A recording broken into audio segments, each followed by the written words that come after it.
lo que estábamos hablando. Bueno, el nombre IMT viene a ser Comunicaciones Móviles Internacional. Básicamente ese es el acrónimo de IMT. Y 2020 se define el año como en el que se creía que la estandarización iba a estar completamente cerrada. Pero obviamente hay algunos pormenores que sí van a estar abiertos, como en cada set de estándares IMT 2020. Con esa implementación y con esa definición de la Unión Internacional de Telecomunicaciones, que al final es solamente una agrupación de países que adoptan la tecnología o este set de estándares para hacer sus investigaciones y desarrollos de red, seamos claros en que uno de los primeros países en hacer ese desarrollo en base a ese set de estándares ha sido China. Y obviamente ellos han acelerado el paso en la investigación en 5G, y obviamente ha sido definida como una estrategia nacional, que cuando estemos hablando de los casos de uso o de las soluciones y aplicaciones de la tecnología 5G, se van a dar cuenta de por qué es que la adopción de 5G viene a ser ya una estrategia nacional más que una estrategia de operadores. Obviamente esta tecnología ha sido implementada, promocionada por varios países, pero en especial China, y es que gracias al desarrollo que ha tenido este país, Huawei como tal está como líder mundial en el desarrollo de la tecnología 5G, básicamente.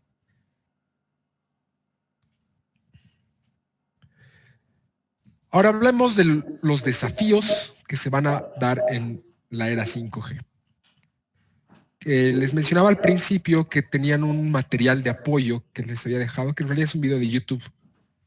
Es una definición del Foro Económico Mundial sobre la cuarta revolución industrial.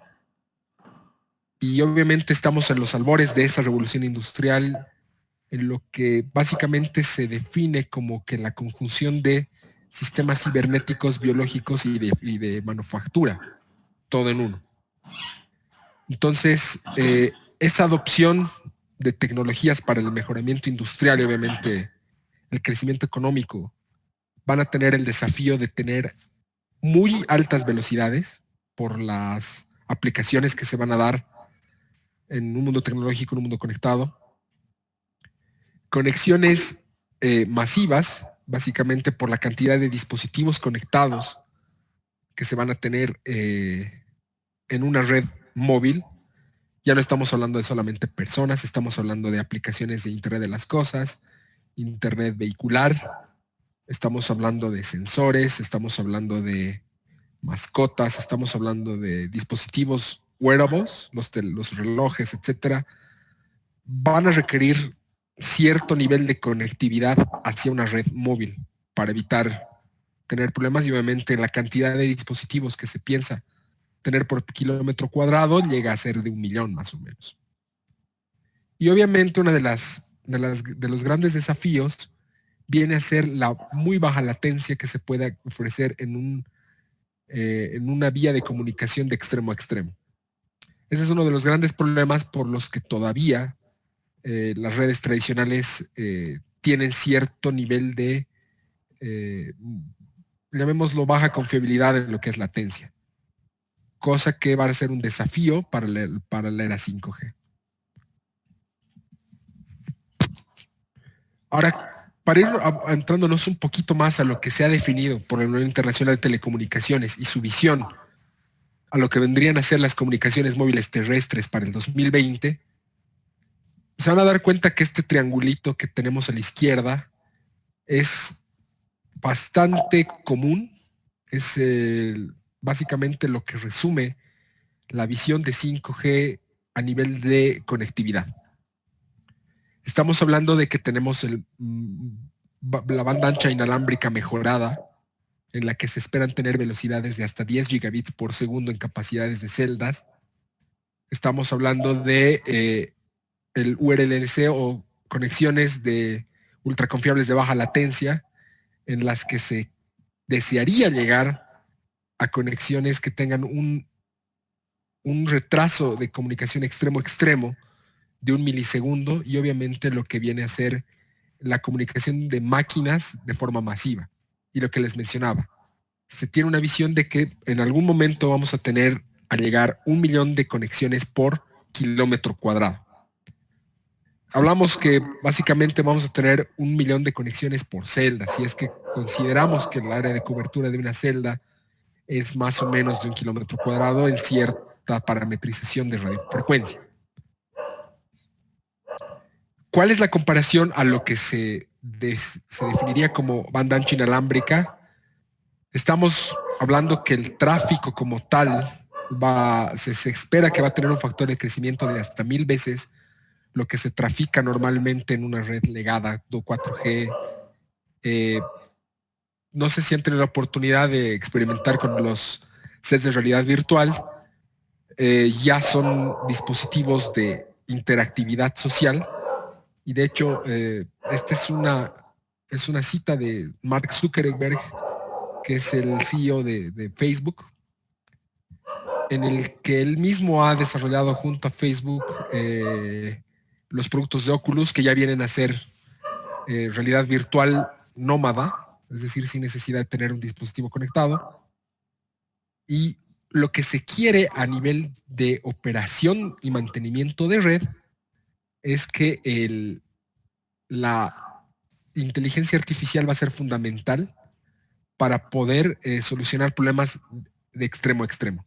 Es decir, actualmente se tienen sistemas de gestión que requieren de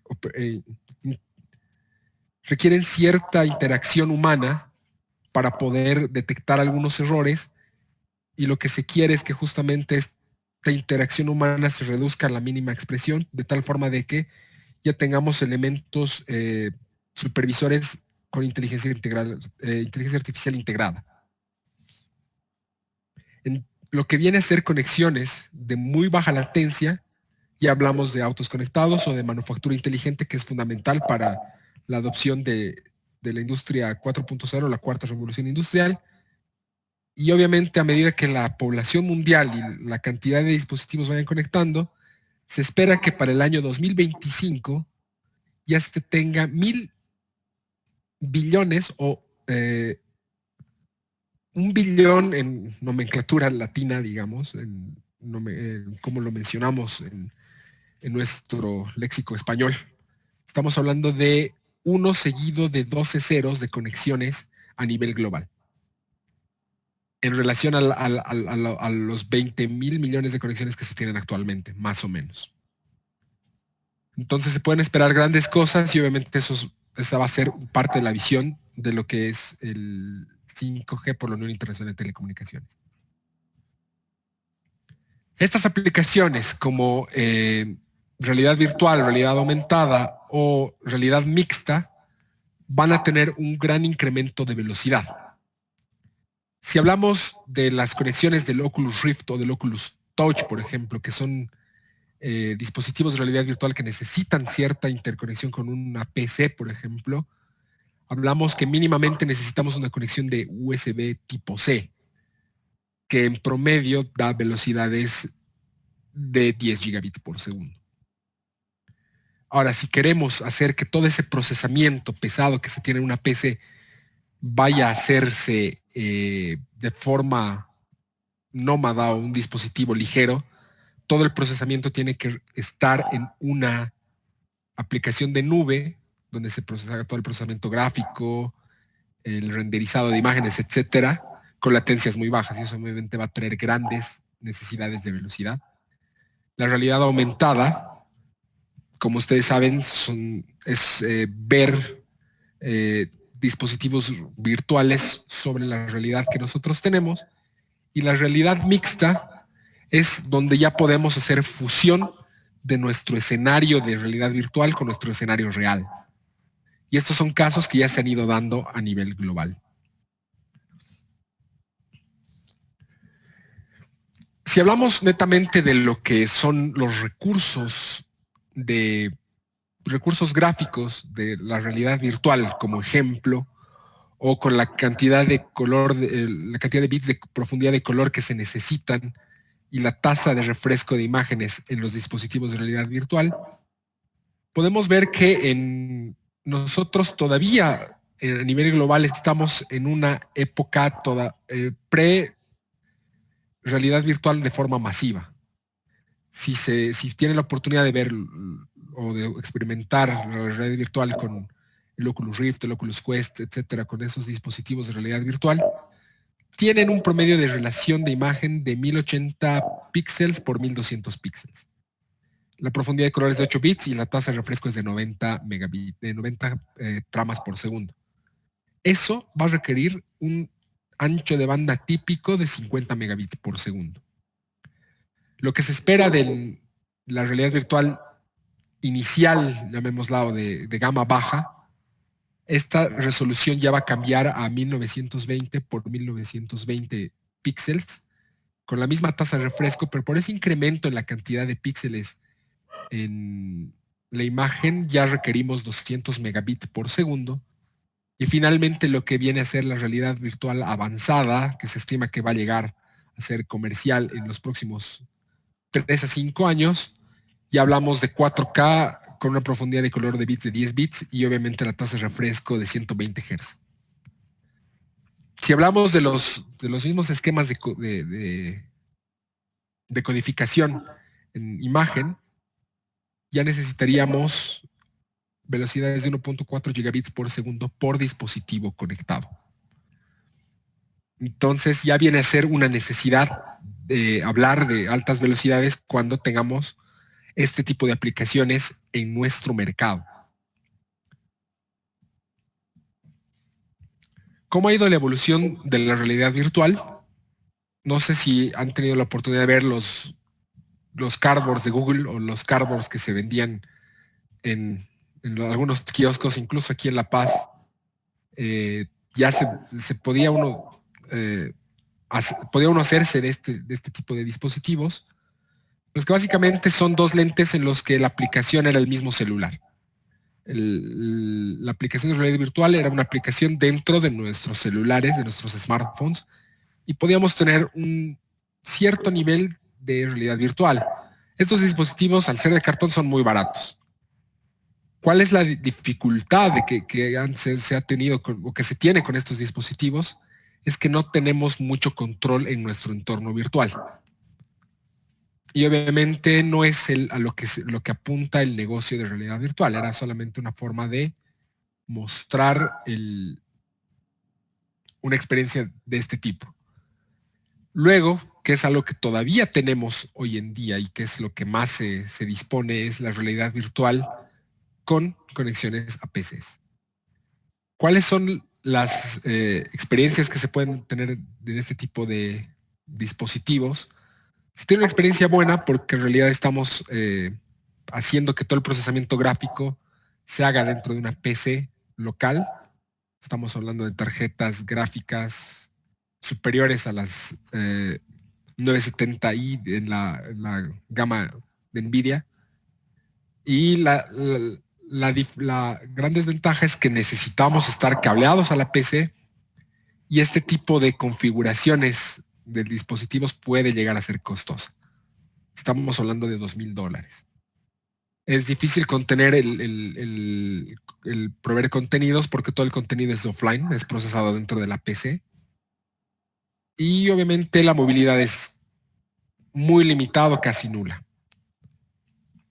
¿Qué es lo que se espera tener a futuro? Se espera tener un dispositivo ligero conectado a la nube. Lo que les decía hace un momento es que todo el procesamiento gráfico de la PC sea reemplazada por una PC virtual corriendo en una nube, de tal forma de que no tengamos necesidad de estar conectados vía cables a una PC.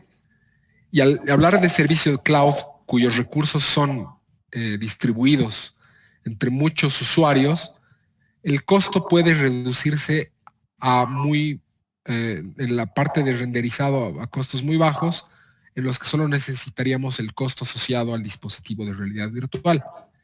Y si ustedes ven los costos que tenemos ahorita en terminales parecidas, estos están costando alrededor de $400. La ventaja es que son fáciles de controlar. Al hablar de aplicaciones en nube, el contenido o las aplicaciones que puedan ser desarrolladas dentro de esta nube ya son más fáciles de gestionar en temas de copyright. El ecosistema es bastante amplio por los chipsets que se van implementando y obviamente eso hace que su costo sea mucho menor. Si tienen alguna consulta sobre algún punto en específico, por favor, escríbanla en el chat y la vamos a responder. Como les mencionaba, estos dispositivos de realidad virtual conectados a cloud van a requerir sí o sí conexiones inalámbricas de altas velocidades. Estamos hablando de que las primeras aplicaciones van a requerir velocidades de 200 megabits por segundo y para tener una experiencia relativamente aceptable hablamos de latencias de 10 milisegundos. Cuando ya empecemos a hablar de dispositivos de realidad virtual con resoluciones 8K, 16K o 32K dentro del mismo dentro de la misma salida de video en el headset de realidad virtual, esta experiencia va a llegar a ser casi de 10 gigabits por segundo y latencias tan bajas como 2 milisegundos. ¿Cómo se puede hacer esto?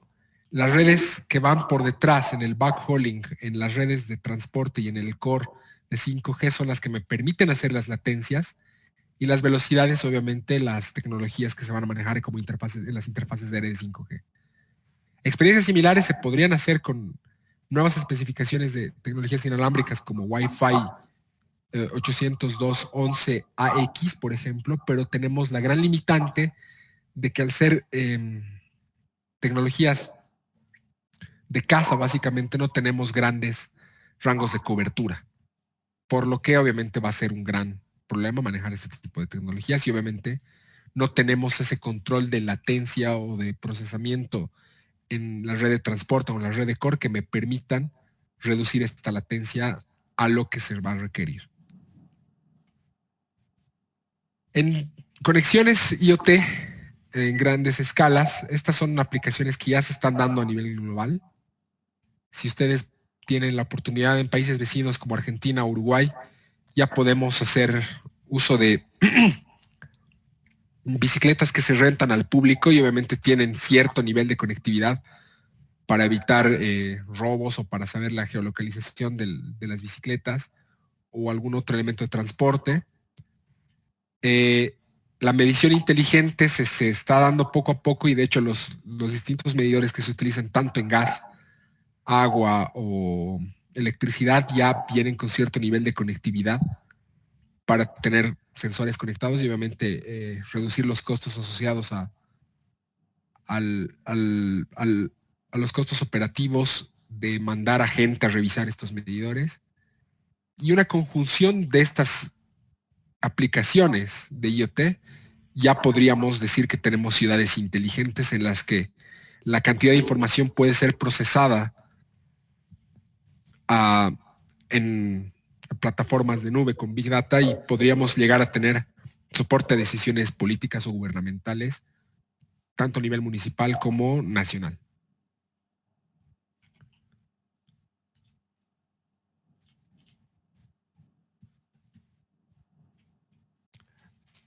Por ejemplo, cuando ya hablamos de una conexión de máquinas en las que tenemos requerimientos muy críticos en temas de latencia, por ejemplo, hablamos de vehículos que se manejan solos o que tienen cierto nivel de asistencia al conductor. Hablamos que, por ejemplo, a una velocidad de 120 kilómetros por hora, un retraso de 100 milisegundos incrementa la distancia de frenado en 3 metros y 30 centímetros más o menos. Si hablamos de avenidas o autopistas, caso del Alto, una distancia de frenado tan grande puede acarrear un accidente. En 4G hablamos de latencias de hasta 50 milisegundos en extremo a extremo, que eso es 1,5 metros más o menos, y en 5G con latencias estimadas de 1 milisegundo, la distancia de frenado ya es mucho menor. ¿Por qué decimos que son aplicaciones críticas? Porque estamos hablando de personas. Y obviamente eso sí, eso es un nivel de criticidad bastante alto.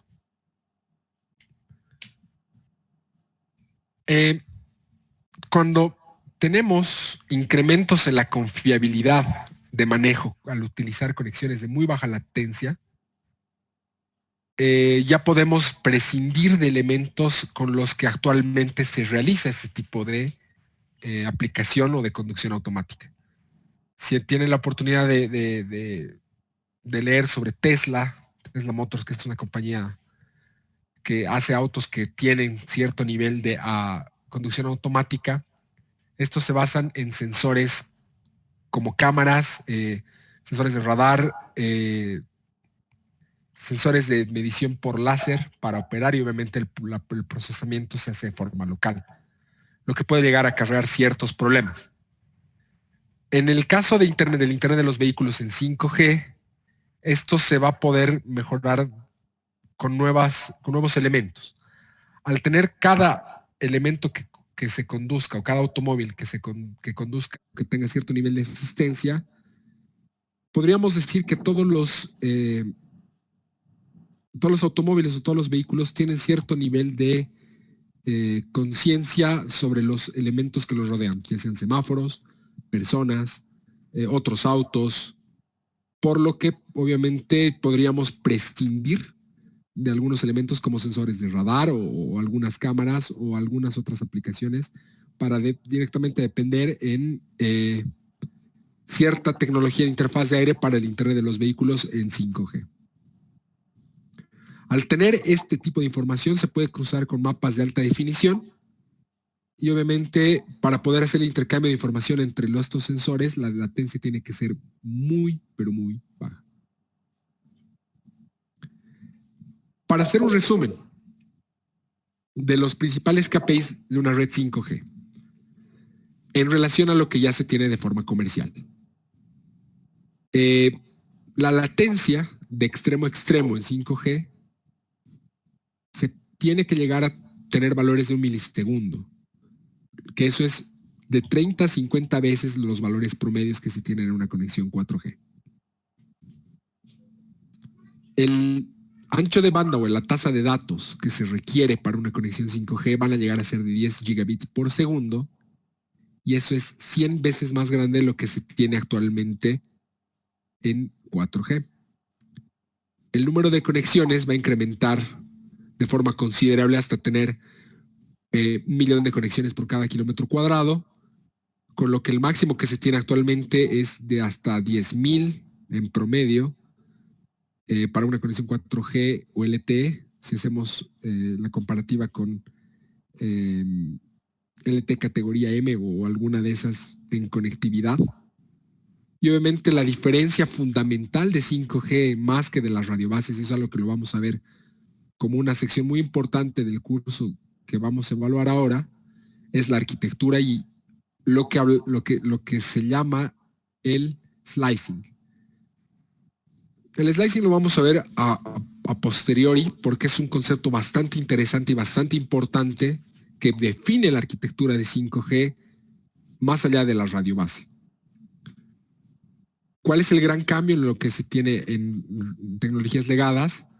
Que el slicing sí o sí depende de SDN o Software Defined Networks y de elementos virtualizados o funciones virtualizadas de red. Esto para poder ir distribuyendo data centers que tienen cierto nivel de cloudificación para plataforma que actualmente es de gabinetes o cajas negras que se tienen en las centrales de los operadores. Es el ingreso del mundo IT al mundo de las comunicaciones. Si hablamos de los requerimientos que se vienen, el 4G como tal no va a dar cabida y no va a poder solucionar los grandes requerimientos que vamos a tener a futuro. ¿Cuáles son estos requerimientos? Esto es un pequeño gráfico que muestra algunas aplicaciones con sus requerimientos, en latencia y velocidad. Básicamente eso es lo que más se puede poner en un gráfico bidimensional. Hablamos que los sensores de medición o los medidores inteligentes no van a necesitar tanta velocidad y obviamente son sensibles, muy resilientes a la latencia. Pero si hablamos de internet táctil o realidad virtual y realidad aumentada, los requerimientos de latencia se hacen considerables, y qué decir de lo que les mencionaba de conducción automática. Entonces, hablamos de escenarios donde tenemos mucha resiliencia a velocidades bajas, latencias bajas, pero grandes cantidades de conexiones en el caso de sensores, o el otro extremo, conexiones de alta velocidad y de muy baja latencia. Entonces, este tipo de acercamientos y de tener a los servicios que van a soportar las redes futuras ya son fundamentales para definir el estándar. Es por eso que se ha tomado en cuenta, o las organizaciones que desarrollan las especificaciones técnicas sobre el estándar de la Unión Internacional de Telecomunicaciones, lo toman en cuenta para desarrollar sus especificaciones, ya sea la 3GPP o su homólogo, la 5GPP. Básicamente ellos toman en cuenta estos escenarios para definir las especificaciones.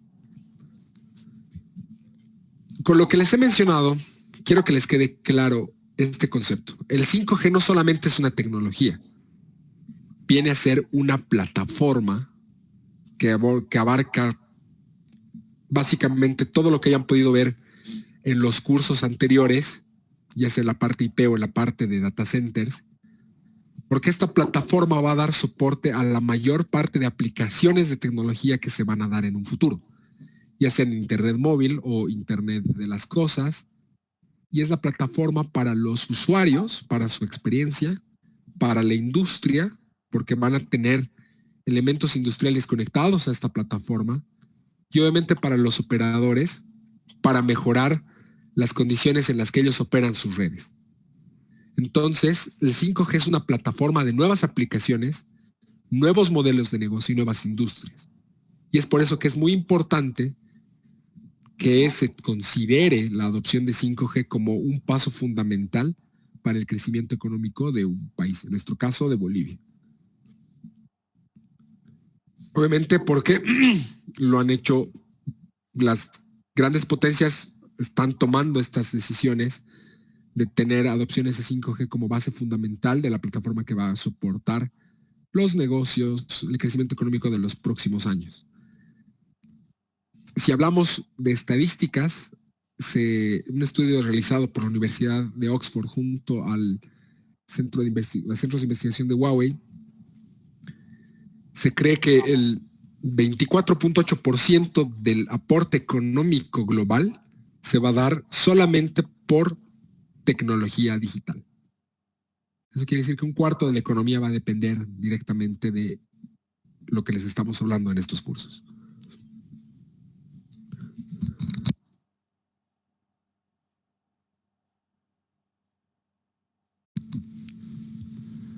Ahora vayamos un poquito a hablar de la estandarización de los protocolos de 5G y cómo se han ido desarrollando. Si ustedes han podido estudiar un poco sobre quién es la 3GPP, la 3GPP nació como un conglomerado de instituciones que buscaban la estandarización, bueno, la especificación para lo que era el 3G. Al final, ellos han ido trabajando desde lo que es 3G, 4G y ahora 5G. Esta institución que define las especificaciones ha ido trabajando con distintos releases. Ya el release 8 definía lo que era LTE, el release 10 definía lo que era LTE Advanced, el release 12 mejoraba lo que era LTE Advanced y el release 13 ya hablaba de LTE Advanced Pro, que ya es agregación de portadoras, relativamente altas velocidades. Y a partir del release 15 y a futuro, ya se especifica el 5G New Radio. New Radio es el nombre de la tecnología en interfaz de aire a lo que era 4G LTE, por ejemplo. Entonces, este set de releases de las especificaciones del New Radio en 5G, ¿qué incluían? Les mencionaba el nuevo radio, la evolución del LTE Advanced Pro como soporte al 5G también, la definición de los elementos de core, de las redes de core de próximas generaciones, y obviamente la evolución de los packet cores que se manejan todavía en 4G y cómo estos van a ir cambiando a futuro. Entonces, estos son los releases este es el contenido de los releases de la 3GPP para sus distintas arquitecturas. Cabe mencionar que una vez que se ha definido el concepto 5G como IMT 2020 dentro de la Unión Internacional de Telecomunicaciones, muchas compañías han tratado de sacar su propia estandarización de sus propios set de especificaciones del 5G. El caso de OTSA es un conglomerado de operadores, de 4 operadores en realidad, que trataron de adoptar su propio set de especificaciones para el 5G. Estamos hablando de Verizon, que es uno de los más conocidos en Estados Unidos, Docomo, SK Telecom y Alec KT.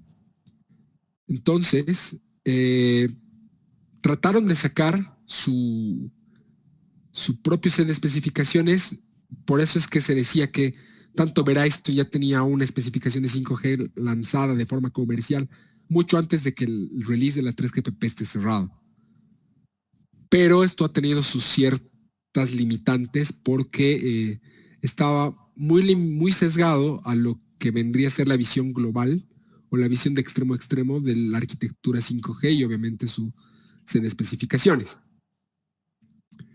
Y obviamente la 3GPP tomó riendas en el asunto y lanzaron los releases tanto el release 15 como el release 16 para sus distintas fases de adopción de 5G. Y el release 15 que definía el primer set de especificaciones, el primer set de especificaciones de 5G para lo que es el 5G non-standalone y los primeros acercamientos de standalone en arquitectura 5G para el Enhanced Mobile Broadband. ¿Por qué? Porque básicamente esta primera fase de 5G reutiliza los elementos de core de redes legadas. Ya el release 16 hace adopción de las conexiones de baja latencia o conexiones masivas junto a las conexiones de banda ancha, y eso es algo que se ha cerrado recién a finales del 2019. Es por eso que si les dicen que algún operador ya tiene 5G, es básicamente porque solamente tienen la primera fase de 5G y es una especie de LTE con esteroides. Soluciona muchos problemas que se tienen actualmente, como acceso a internet de banda ancha, a lo que la fibra no puede llegar, se llega con 5G, pero no llega a tener la visión completa de 5G. Esto se ha cerrado a mediados del 2018 y obviamente es el estándar con la que la mayoría de los operadores están trabajando a nivel global. Este freeze, el freeze significa cuando el set de especificaciones se cierra, pero este congelamiento del set de especificaciones en la arquitectura non-standalone 5G se ha dado a mediados de 2018. Esto se ha retrasado por algunos elementos importantes que se definían todavía a nivel de 3GPP y ha hecho que se retrase un poco más el release 16. Pero básicamente, ¿qué tiene como punto final la versión del release 15? En la interfaz de aire o en en el conglomerado de definiciones técnicas para la nueva interfaz de aire en New Radio, se definen nuevas formas de onda para la transmisión de señales, para la transmisión de las señales en la interfaz de aire. Se definen nuevas numerologías como espaciados entre subportadoras o del entramado de las tramas en 5G. Se definen los esquemas de codificación, nuevos esquemas de modulación o de más alto nivel, y obviamente la canalización que se va a tener en 5G. Otro hito importante en este conglomerado de aspectos técnicos de 5G o del New Radio es el uso de antenas de MIMO masivo y obviamente la flexibilidad de definir el dúplex de comunicación, ya sea TDD, FDD o cómo se comportan entre ellos. Se define una nueva arquitectura para permitir hacer el decoupling entre uplink y downlink, que es algo que lo vamos a ver un poco más adelante. La segmentación de unidades centrales y distribuidas, que es el nuevo paradigma en la definición de elementos de radio a nivel de hardware, las radiobases en 5G, lo que antes era BBU, ahora es Central Unit, y lo que ahora es una unidad de radio, es una Distributed Unit o unidad distribuida, y obviamente los dos tipos de arquitectura, non-standalone, que necesita sí o sí de una red 4G, y el standalone, que es 5G suelto, llamémoslo. Y daba definiciones básicas de la industria para exploraciones en conexiones de mucha confiabilidad y de muy baja latencia.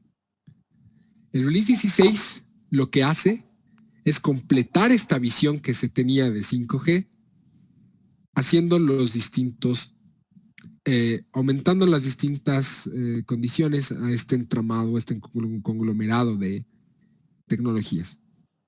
Se definen nuevos accesos, se definen nuevos esquemas de acceso múltiple, se dan mejoras en las bandas de frecuencias menores a 6 GHz para la banda ancha mejorada. Se define lo que es el set backhauling, que hace que las radiobases se comuniquen entre sí para llegar al core, ya no se necesiten apuntamientos de radioenlaces o definiciones de nuevas rutas en una red metro, por ejemplo. Y se habla de la digitalización de la industria, mejoramientos en conexiones masivas de baja confiabilidad, conexiones masivas tipo de máquina a máquina, hablamos de conexiones vehiculares a cualquier otro elemento y obviamente el uso de espectro no licenciado. Para hablar un poquito del modo de construcción de red o la arquitectura como tal, les hablaba que en un principio el 5G o las primeras aplicaciones de 5G han ido con un modo de red basado en non-standalone, que básicamente es el uso de redes tradicionales o redes legadas de 4G, 3G, etcétera, para dar soporte a New Radio. Entonces, pueden ver un gráfico a la izquierda donde se definen los dos canales de comunicación básicamente del usuario a la red de core para dar acceso a su contenido, tanto en el plano de usuario como en el plano de control. En el caso de non-standalone, cuando se utiliza el modo de soporte de 5G sobre una red LTE, la señalización todavía se hace por una red LTE, pero el plano de usuario cambia a 5G. ¿Qué beneficios me da esto? Que obviamente podemos acceder a las grandes velocidades de la banda ancha mejorada en 5G en relación a LTE, pero tenemos las limitaciones de la arquitectura LTE como tal. Y en la segunda fase o en el segundo esquema de trabajo de arquitectura en el 5G, hablamos del el acercamiento de standalone. Standalone lo que hace es manejar la conectividad 5G en su propio core, tanto para señalización de información como para el tráfico del usuario. ¿Cuáles son los nuevos servicios que se soportan en estos modos de trabajo? Estamos hablando que se les da soporte a comunicaciones de muy baja latencia y ultra confiables. Ya permitimos hacer el desacoplamiento de redes existentes 4G. Bueno, las estandarizaciones ya se han cerrado, pero por las condiciones de radio para la adopción completa de la tecnología 5G, es necesario que se tenga un cierto nivel de cobertura continua en el escenario standalone. En el non-standalone podemos tener todavía cierta distribución de 5G porque en señalización todavía manejamos redes legadas y obviamente eso hace que las inversiones en 5G no sean las suficientes para tener un esquema de cobertura continuo. Y obviamente para desarrollar un core de nueva generación es necesario desplegar nuevos elementos con funciones virtualizadas de red en una infraestructura de data centers orientada a cloud, y eso toma su tiempo. Y no es tan fácil para los operadores hacer el cambio de su infraestructura tradicional por una infraestructura orientada a cloud. Bueno, creo que por hoy y por una pequeña primer pantallazo de lo que es 5G, creo que estamos cubiertos hasta mañana. Creo que con este primer pantallazo ya les he dado una descripción bastante general de lo que viene a ser 5G y sus modos de operación y cuáles son algunas diferencias con lo que se tienen tecnologías legadas. Ya mañana vamos a continuar con el curso en el que vamos a hablar de los servicios de baja latencia, conexiones máquina a máquina, y obviamente el detalle completo del curso lo pueden ver en la plataforma. No sé si tienen alguna consulta.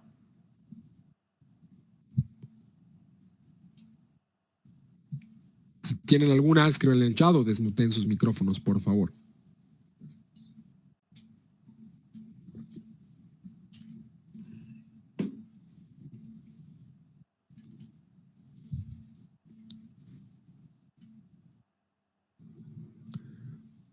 Bueno, Cristian, no sé si tú tienes algo más que acotar. Más que todo, estimado Marquito, agradecer la participación de todos hoy día en la primera clase. Tal vez algunos estaban de viaje porque había un poco de inexistencia. Sin embargo, mañana continuaremos con la segunda clase. En el transcurso del día se les hará el envío correspondiente del link de la clase de mañana. Así que muchísimas gracias. De igual manera, agradecer a nuestro experto, el ingeniero Marco Antonio Paniagua. Gracias, Marquito. Muy buenas noches a todos. Gracias a ustedes por su atención y si tienen alguna consulta, háganosla llegar, por favor. Hasta luego. Muy buenas noches a todos.